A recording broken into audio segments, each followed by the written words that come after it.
Hey everyone, this is Mukesh Urwani once again from learn-automation.com. Today in this lecture, we are going to talk about a very interesting feature again from Postman called debug and logs. So as you have seen in the, all the programming languages, all the different tools, we have the debug functionality and we have the logs as well. As we know that debugs and logs are very important for us to identify what went wrong with the API calls, and when we are making calls, if you want to see what data is going, what response is coming, we want to see some variables that we are sending. So everything we can do here now with the help of Postman. Okay, so before we move further, I just want to show you their official documentation. Okay, so I will link this in the description. So whenever you have to make, record anything on the console, you just need to use a small method called log. Okay, it's again JavaScript code, so you just need to write console.log, and whatever statement you want to write or whatever variables you want to see in your debugger or in the console, you can directly use it. Okay, so I will be using this. It's a very small feature but it's very powerful, so you can actually do the logs for the different informations. So let's say you just want to log few things, you just say console.log. But if you want to categorize these logs, so as we know that we have different levels of logs, so we have around 7 levels of logs, right? So now you can use here console.log, console.info, console.warn, and console.error. So it depends on your JavaScript code that you will write inside the Postman. Okay, let's say you are writing some if else condition in your test, and if something fails, you want to report as error, and something goes success, you can maybe write into the log or the info section. It's up to you how do you want to use it. So as I have given the Postman console logs for the following information. So main thing, let's say you want to see the request that you are sending, right? So what kind of headers you are setting, what kind of variables value that you are setting, and when it comes to the response, okay, you want to see what kind of response is coming. You want to actually expand each and every node that is coming from the server, and you can see what details are useful.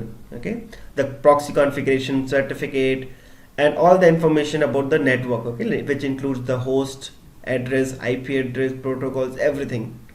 It's going to be very easy. You just need to use console.log, console.info, warn, and error, depends on your requirement, and you will get something like this. So let me show you how you can get this. And they have another interesting feature that you can also get developer tool directly from Postman. Okay, and you can just go to the network tab and you can see all the details which is getting passed to the server and the response as well. So let's see what I will do. I will go back to Postman and I will be using one post request. The reason why I'm going to show you post request, because I want to show you how this will, once we create some variables, how this variable will look like in the console window. So again guys, if you have not seen my previous video where we discussed about environment variables, passing variables to the different requests, and adding the test, then I would highly recommend you to watch my previous videos. They're amazing. We have discussed so many things about the Postman till now. I will link each and every video in the description, so in case if you want, please go ahead and watch that. It's absolutely free. Now when you click on Postman, so this is the request that we created, and if you come back to the body section, so this was the payload which I was sending right while making this post request. So let me show you first. So this URL will be replaced with this URL. The moment I click on send request, okay, I'm just sending name and job, and the user is getting created. So it's actually post call which is creating a user. So when I make these requests, this is getting created. Now I want to see how it is happening in the console window, or what kind of request I'm sending and response I'm getting. So let me open, you can see this option here, Postman console, right? And if you don't want, this is just one direct icon they have given. The moment you click here, it will start the Postman console. You can clear it in case if you have the previous sessions. In case you don't want to go from here, you can also go directly from views and show Postman console. And for all these options, you also have a shortcut. Okay, so if you can remember these shortcuts, it's well and good. Otherwise, you have the direct options. Okay, so this will start your Postman console. In case if you have a huge log, you can search from here. In case if you have different categories of logs available, you can directly filter. As of now, all is blank, so it will not make any sense to select and then select these options. Okay, so what I will do, I will just make few changes in this request, then I will show you. First of all, without making any changes, let me just hit the send button, and you can see it is making a post call. And now one thing, if you notice this URL, okay, here it was URL API user, so it is coming fine, but this value is actually getting replaced by this value which we have written in the environment variable. Can you see this? req.res.in. So first thing that we can easily understand that the variables which you are passing is coming correctly. Now the moment you expand this, you can see now again we have different sections here. So this is the network layer, okay, where you will find all the network related information. And now this is the request header which is getting passed via your request. So it includes so many other details which we have not passed. So this is the internal headers which is Postman sending for you. But in case if you have some custom headers that we will pass definitely in the upcoming videos. So this headers will also include your headers as well. As of now, these are the default headers which is passed by Postman. Now if you expand this body, so this is the body that we are sending to this request, and we are getting the request. It's very interesting, guys. You are able to see each and everything now using this Postman console. Now this is the response header which is coming from the server after processing your request, right?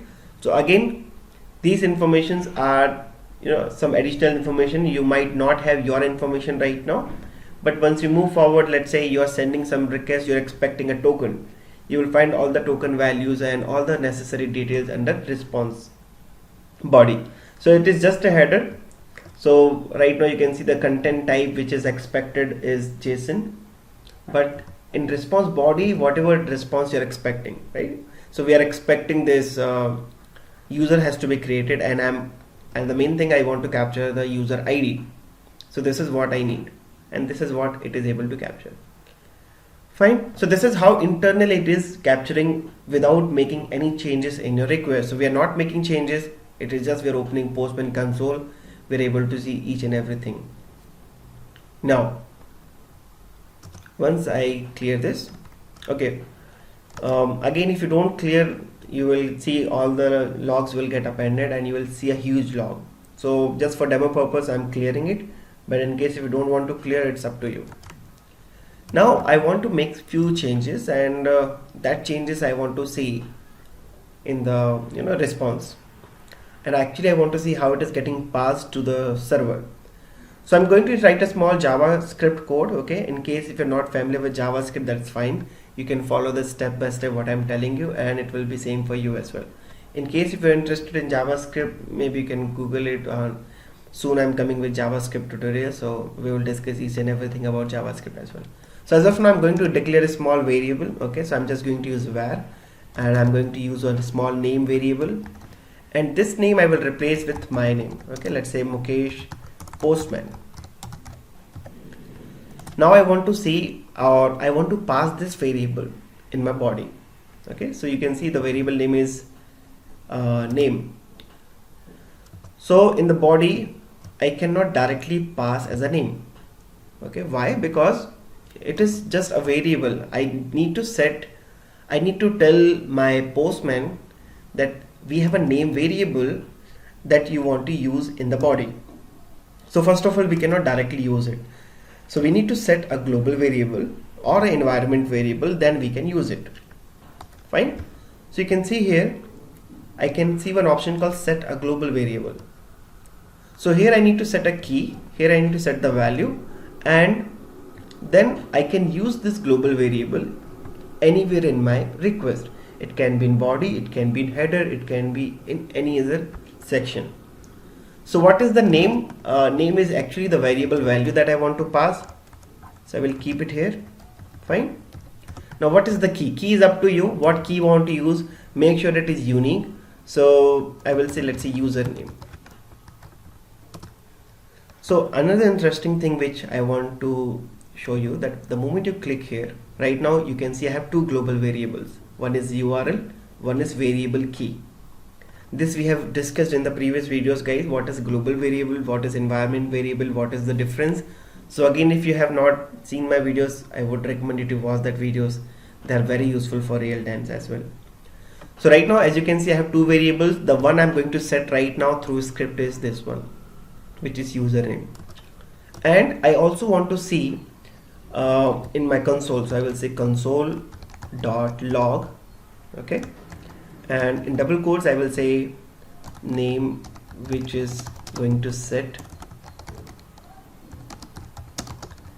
is plus operator, and I will simply just try to append this so that I want to see in my debugger as well, okay, in the console log. So this is going to create a variable just like a normal variable in any programming language. I'm just printing it and I'm setting a global variable. Now this I want to use it. So how can I use it? So first of all, what you need to do, you need to say two double curly braces starting and end, and you just need to give that variable name. That's all. Okay. Now let me send this, and let me also, let's send. Okay, something goes wrong. Okay, so you can see it is value is coming, name which is going to set as Mukesh Postman, so this is fine, it is able to capture. Now it should also come in this section. Okay, so let me see what went wrong here, just a second. Okay, so let's go back and see what we have written here. Okay, so the one mistake which we did, the key which we are setting is username, okay, and by mistake I have just added name, so let me make it username. So now this value, it will be replaced with the actual value, and let's click on send once again. Okay, and you can see here the key which we were setting was Mukesh Postman, and this is actually getting replaced here. And now if you want to cross verify, first of all you can see here it is getting updated, right? So username was Mukesh Postman. Earlier it was not there, but the moment we executed the test, it is actually going to set in the global variables, and you will see the values. So now if you come back here, you can see this is the one which we have added in console.log, and it is coming as it is. So this is value which is coming from that var variable. And now as usual, I want to see the post response body. So in the response body, now you can see it actually replaced with the global variable. Fine. Now let me also show you one more feature. It's not, I will say, feature, just additional method, the different kind of logs that you can write. As I have shown you in the documentation, you can go with different kind of logs. So we have logs.info, sorry, a console.log, console.info, warn and error. So let me just make it info, let me make it warn mean warning, and let me make this as error. And let me just send it once again. Okay, and you can see earlier we get only this because it was just console.log, but now we are going the category that this is the info, this is the warning, and this is the error. Error is something critical, that something is going wrong and we need to fix it. So info and warning is fine, but if it's something coming as error, it means it has to be checked. So once you move forward, you can write complex script, and you can write if else condition, and based on the result you can decide whether it's a log, just a normal log, or it's an error, or warning. That's all. Okay, so I hope it is clear now. This debugging is very important when something goes wrong. So I hope you will like this feature and you will use this feature in your real time. And if you find any difficulty, or if you need any other information on this debugging and the logs, let me know in the comment section, and I will be happy to assist you. Okay, so in the next example video, I will show you how you can utilize this pre-script again effectively in different request at the collection level. So I forgot to mention that this pre-request script will always get executed before the actual request. Okay, so before sending this particular body, this pre-request script will get executed so that your data will be ready, and then finally you can consume here and you can continue. Okay, so that's all about this video, and if you like this video, share with your friends, subscribe to my channel, and I will see you in the next video. Have a nice day. Bye bye.